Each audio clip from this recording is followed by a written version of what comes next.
for advancements in accessibility. I'm Patrick Weber, Chief of the FCC's Consumer and Governmental Affairs Bureau.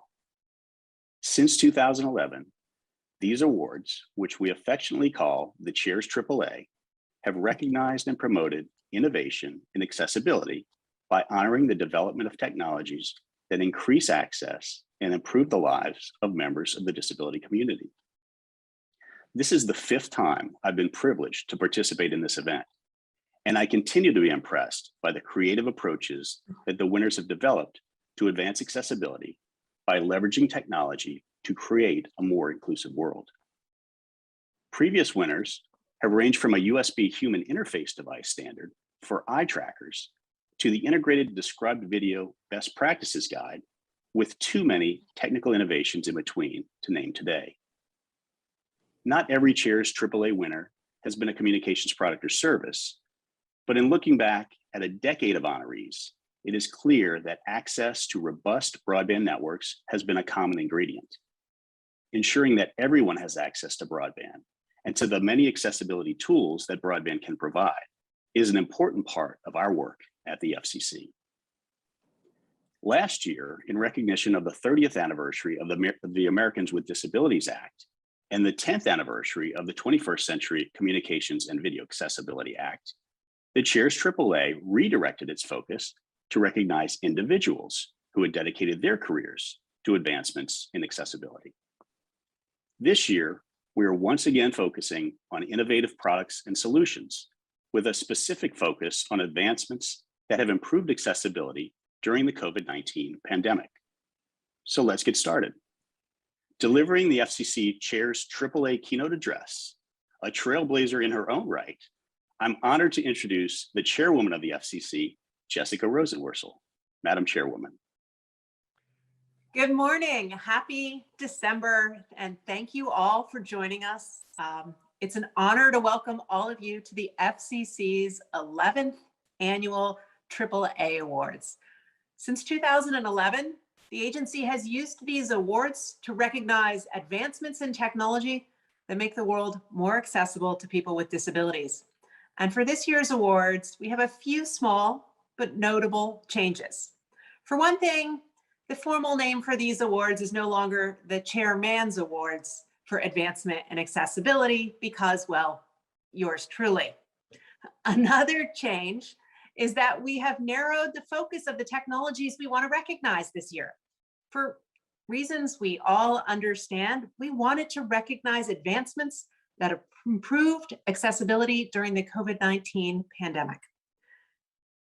You know, when the pandemic began, it felt like everything changed almost overnight, including our relationship to technology. Our lives moved from in-person to remote work, remote school, and remote interactions with family and friends. We had to learn to use new tools and new communications platforms and services. And we all know those new tools and platforms that were thrust upon so many of us, you know, they need to be accessible, but too often they were not. Because we know people with disabilities had challenges when trying to make use of telehealth services, navigating online purchases and participation, and using all of the conferencing platforms we suddenly needed for school and work. Compatibility with screen readers often wasn't built in, and the impact of social distancing requirements and how that would have consequences for people with disabilities who depend on interpreters, that wasn't really accounted for. This is the human cost of failure to think about inclusion from the start in the innovation process.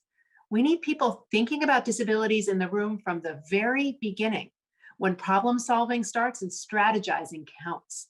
Their insight and expertise should be embraced throughout the creative process, brainstorming, design and testing, best practice development, and ultimately, of course, release.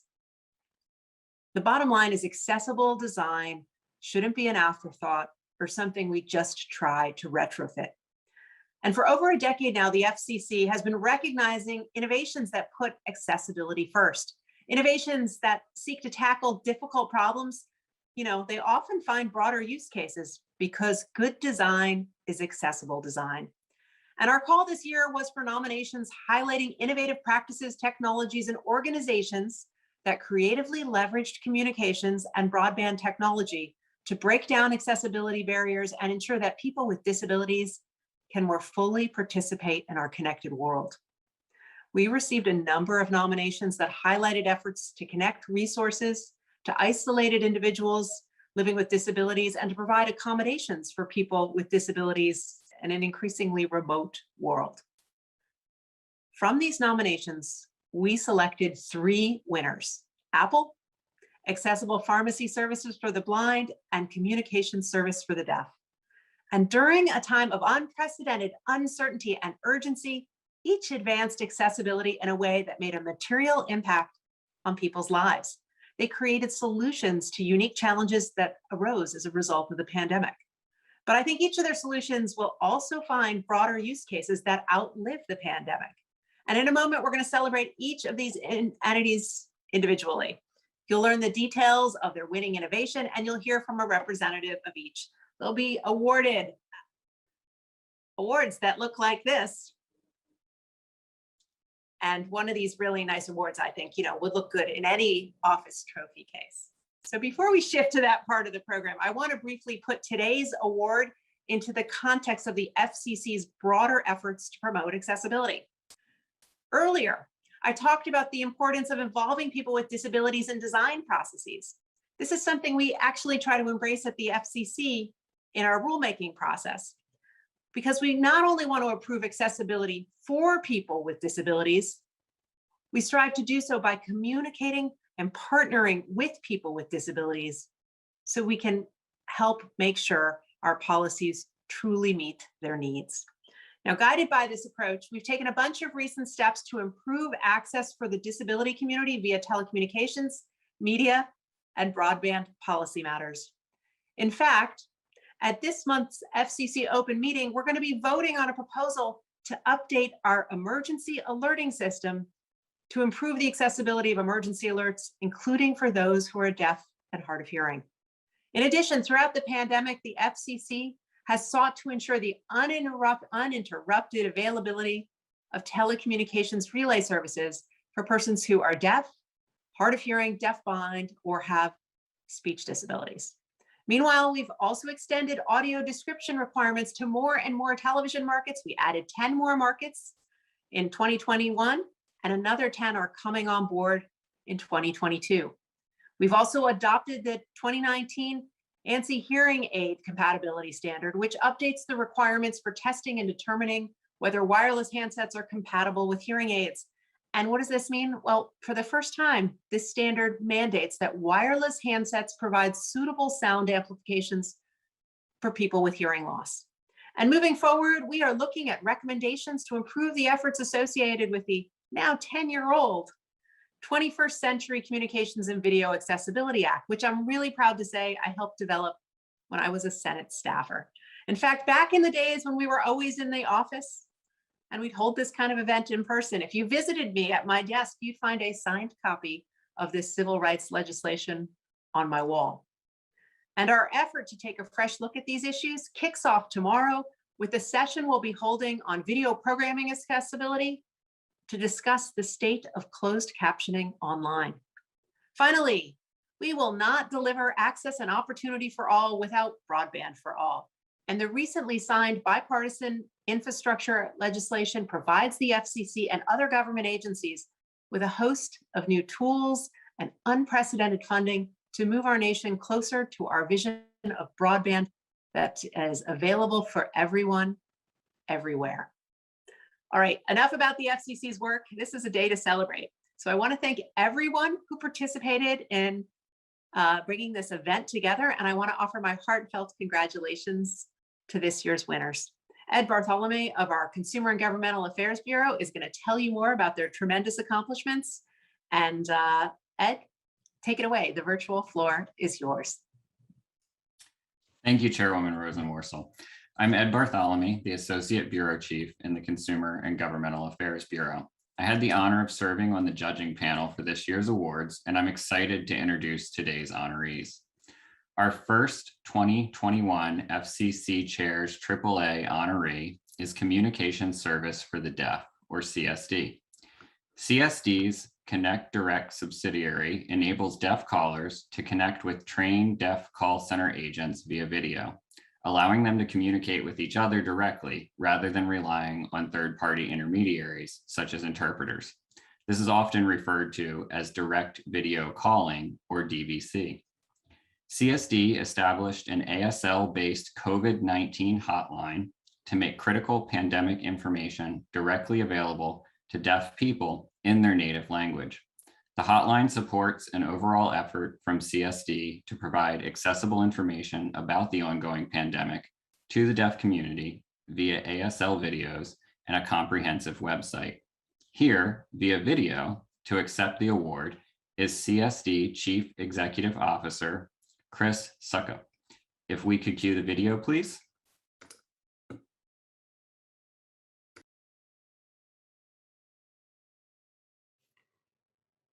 Hello. It is a tremendous honor and privilege to accept the Advancement in Accessibility Award on behalf of Communication Service for the Deaf.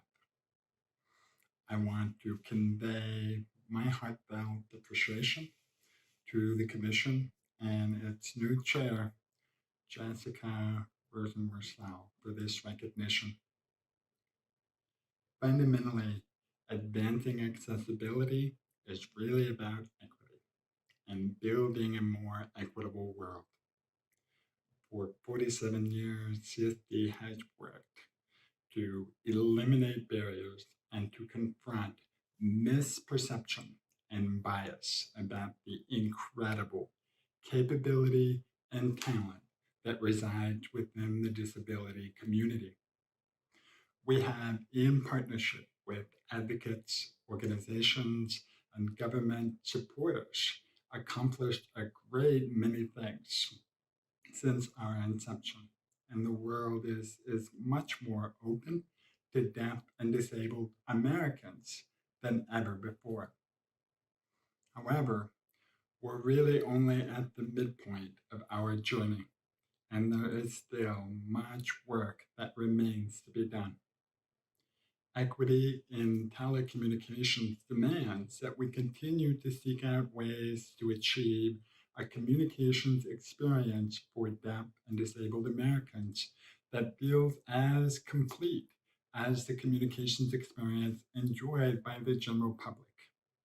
CSD has spent the last 10 years working to develop a new class of solutions that go beyond relay, that reduce the reliance on facilitators and provide deaf people with greater autonomy in the way that they interact with corporations and government.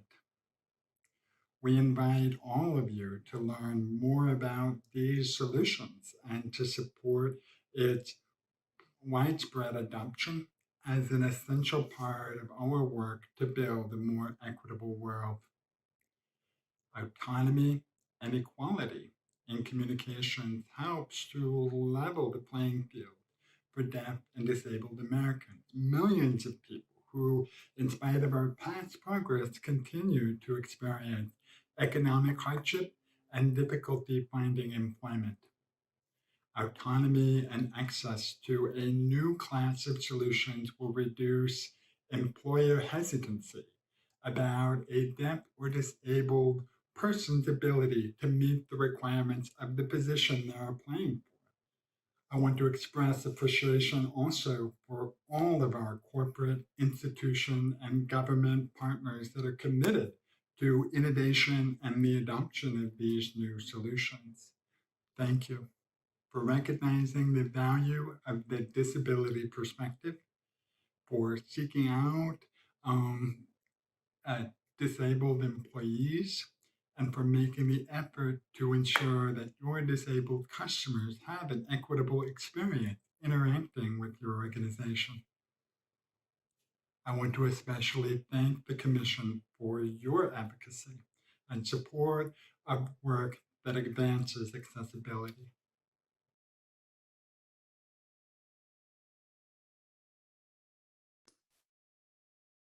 Thank you, Chris. And again, congratulations to CSD.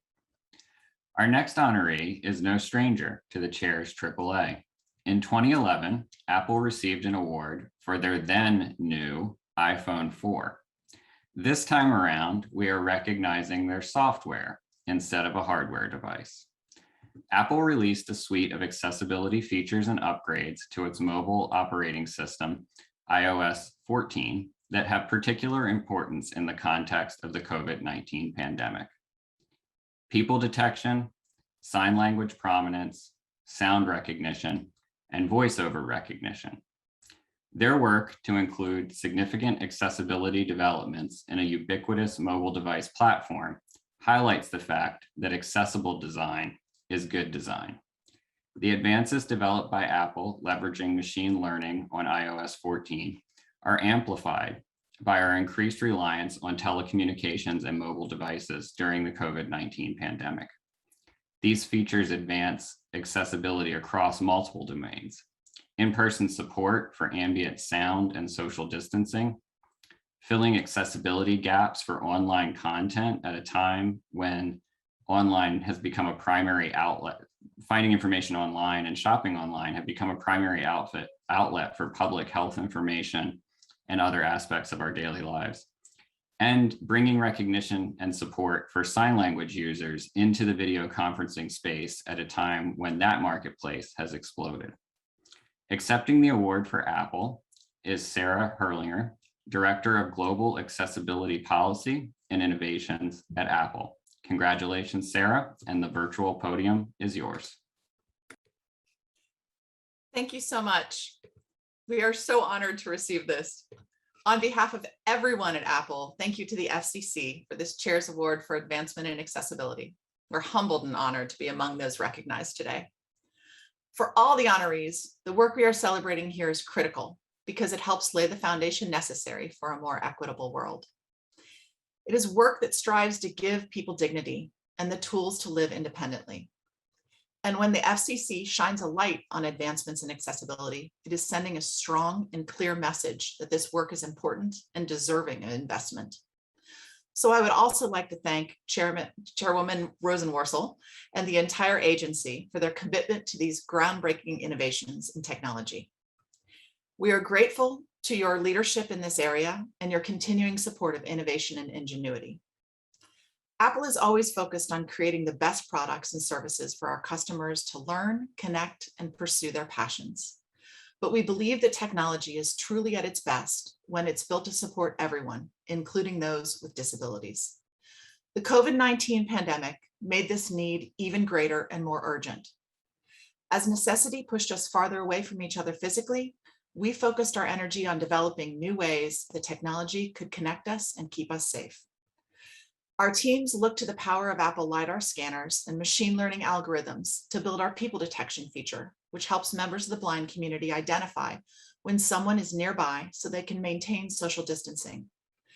And we heard from a member of the blind community who said she was anxious about leaving the house during the pandemic because she wasn't sure how close she was to people outside. But after listening to her iPhone describe her proximity to others on the street through people detection, she said, "I'm really excited. I can be in control again." And in the fall of 2020, we also released our sound recognition feature with iOS 14. It alerts users to noises like a dog barking, an alarm going off, or even the sound of running water. Since its release, we've heard from members of the deaf and hard of hearing community who say that it's invaluable now that they are working from home, often alone. One customer told us how they discovered their young daughter had locked herself in the bathroom after sound recognition alerted them to her crying. These are just two of the features we've introduced to help our users navigate a world transformed by the pandemic. And they were imagined and made real thanks to the hard work of so many teams at Apple. The software developers who fuse technology and humanity so that computers can analyze audio and recognize it as a cry for help. The designers who apply their creativity to make physical materials transcend traditional functionality. The engineers who expand what we understand is possible so that everyone can experience the world on their own terms. And so many people across communities with disabilities at Apple and beyond who have contributed their invaluable expertise to bring these features to life. I am grateful for that partnership. I am grateful to the FCC for recognizing Apple's work, and I am grateful to our customers around the world who show us how the tools we've built to help them create a better and brighter future for us all.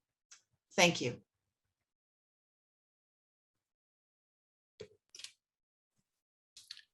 Congratulations to Apple, and thank you, Sarah. And our final honoree today is Accessible Pharmacy Services for the Blind. Launched in 2020 and specializing in the needs of the blind and low vision community, this company has become a one-stop shop for prescription medications provided with an array of accessibility tools such as braille, large print, and audio versions. Accessible Pharmacy provides the full range of options, including RFID tags and medication bottles, paired with a smartphone app called ScripTalk that can read aloud medication information when the bottle is presented to the phone. Of particular impact during the COVID-19 pandemic was their addition of COVID-19 at-home testing kits provided with accessible material and augmented by remote support for sample collection and results interpretation via the BeMyEyes app, which connects a sighted agent via video to assist the blind or low vision individual. Accepting the award for Accessible Pharmacy for the Blind is Dr. Alex Cohen.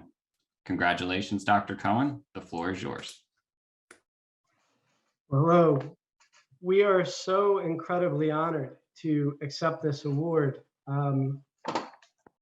It's really been a dream come true. And on behalf of myself and the other two co-founders of Accessible Pharmacy Services, Dr. Jason Barrett and Andy Burstein, we'd like to first start by thanking Chairwoman Rosenworcel and the folks at FCC for this tremendous honor.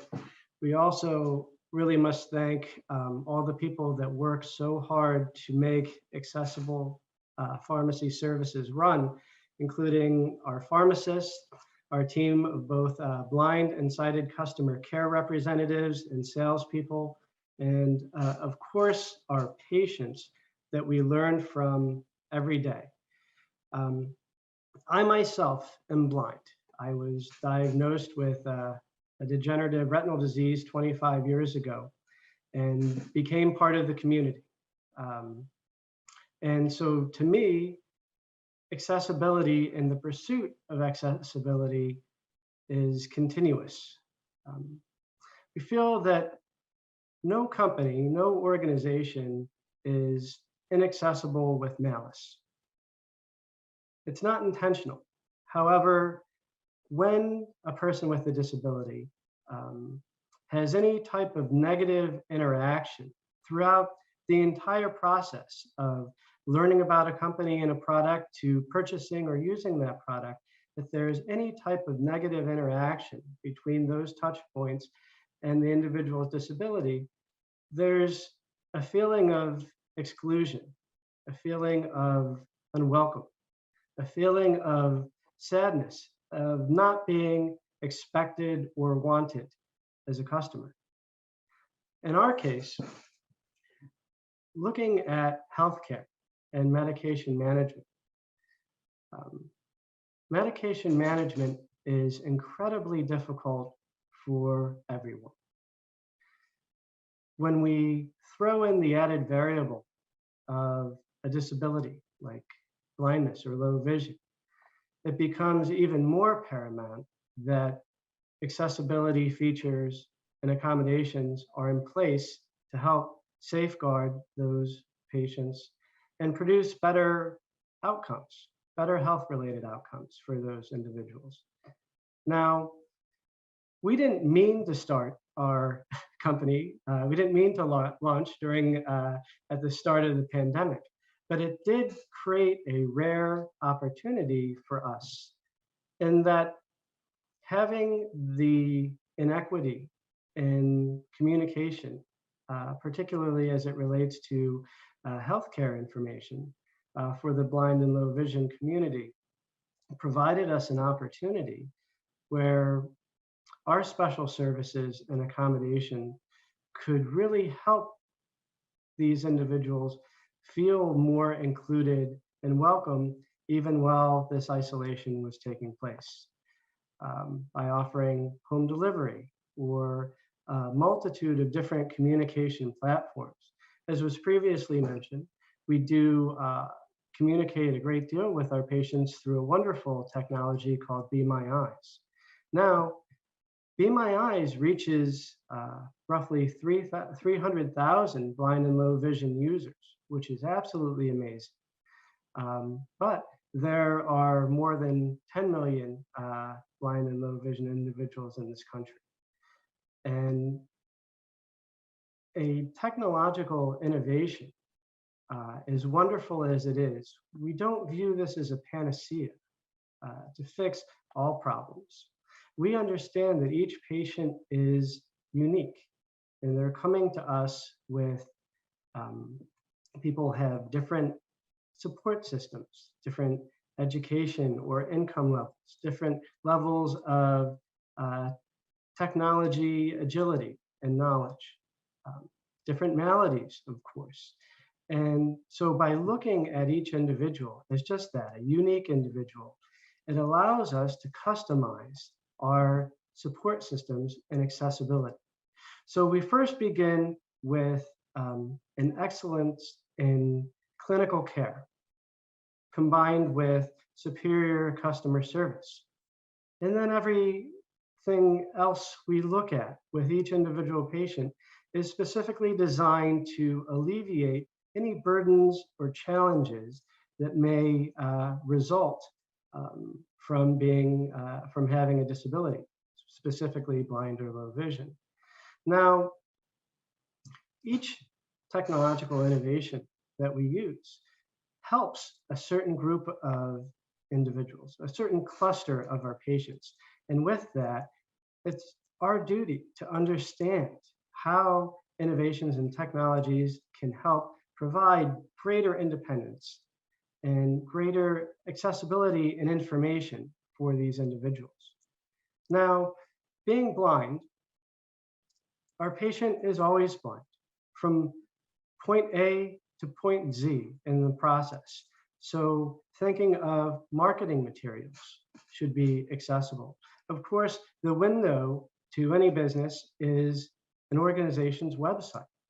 And digital equity in the blind community is something that's been advocated for decades now. But as the chairwoman mentioned in her opening remarks, accessible design is good design.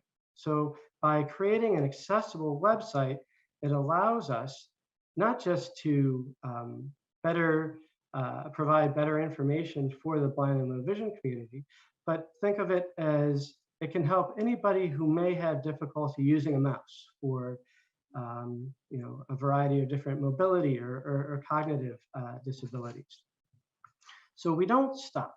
The pursuit of accessibility continues.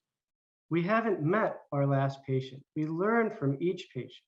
We've recently begun doing a great deal of work with patients with dual sensory loss within the deaf-blind community, and understanding the best method to communicate information to those individuals. But again, we haven't met our last patient. We continually learn and ask questions. How can we improve? How can we alleviate these challenges and burdens? And so we are always looking to collaborate and partner with other groups, organizations, and companies that develop technologies to help provide a more inclusive experience, especially as it pertains to healthcare. So in the end, we are honored to receive this award, but the pursuit of accessibility and inclusion is ongoing and never ending. And we're so grateful to companies like Apple who continue to innovate and develop new products and services to help our patients. With that, say thank you very much.